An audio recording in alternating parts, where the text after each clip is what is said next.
ಇತ್ತ ಸಚಿವಾಕಾಂಕ್ಷಿಗಳ ಎದೆಯಲ್ಲಿ ಢವಢವ ಶುರುವಾಗಿದೆ. ಈಗ ಸಂಪುಟ ರಚನೆಗಾಗಿ ಹೈಕಮಾಂಡ್ ಮೊರೆ ಹೋಗಿದ್ದಾರೆ ಡಿಕೆಶಿ. ವರಿಷ್ಠರ ಸಮ್ಮುಖದಲ್ಲೇ ಸಿದ್ಧ ಆಗ್ತಾ ಇದೆ ಸಂಪುಟ ರಚನೆ. ಯಾರನ್ನ ಮುಂದುವರಿಸಬೇಕು, ಯಾರನ್ನ ಕೈ ಬಿಡಬೇಕು, ಕೆಪಿಸಿಸಿ ಅಧ್ಯಕ್ಷ ಸ್ಥಾನಕ್ಕೆ ಯಾರನ್ನ ಆಯ್ಕೆ ಮಾಡಬೇಕು, ಹೊಸ ಸಂಪುಟಕ್ಕೆ ಮೊದಲ ಹಂತದಲ್ಲಿ ಯಾರಿರ್ತಾರೆ ಅನ್ನುವಂಥದ್ದು ಕೂಡ ಬಹಳ ಗೊಂದಲ ಇದೆ.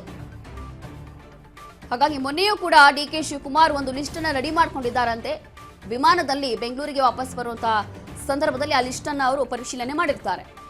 ಅಂದ್ರೆ ಈಗ ಹೊಸ ಸಂಪುಟ ರಚನೆ ಆಗುತ್ತೆ, ಆ ಸಂಪುಟದಲ್ಲಿ ಯಾರಿಗೆ ಯಾವ ಸ್ಥಾನ ಸಿಗುತ್ತೆ, ಅದರಲ್ಲೂ ಕೂಡ ಈಗ ಸಿದ್ದು ಬಣದಲ್ಲಿ ಇರುವಂತಹ ಒಂದಷ್ಟು ಸಚಿವರ ಸ್ಥಾನಗಳು ಕೂಡ ಹೋಗುತ್ತೆ ಅನ್ನುವಂಥದ್ದು ಕೂಡ ಈಗ ಗೊತ್ತಾಗ್ತಾ ಇದೆ.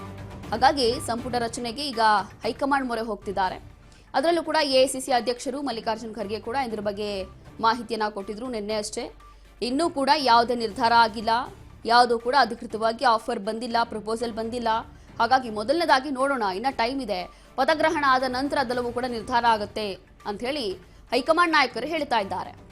ಮತ್ತೊಂದು ಕಡೆ ಈಗ ಸಂಪುಟ ರಚನೆ ವಿಚಾರದಲ್ಲಿ ಬಹಳಷ್ಟು ಗೊಂದಲ ಇರುವಂಥದ್ದು, ಯಾರಿಗೆ ಯಾವ ಆದ್ಯತೆ, ಅದರಲ್ಲೂ ಕೂಡ ಕೆಪಿಸಿಸಿ ಅಧ್ಯಕ್ಷ ಸ್ಥಾನದಲ್ಲೂ ಕೂಡ ಬಹಳಷ್ಟು ಗೊಂದಲ ಇದೆ. ಸತೀಶ್ ಜಾರಕಿಹೊಳಿ ಅವರು ನಾನು ಯಾವುದೇ ಡಿಮ್ಯಾಂಡೇ ಮಾಡಿಲ್ಲ, ನಾನು ಕೇಳಲೇ ಇಲ್ಲ ಅಂತಿದ್ದಾರೆ.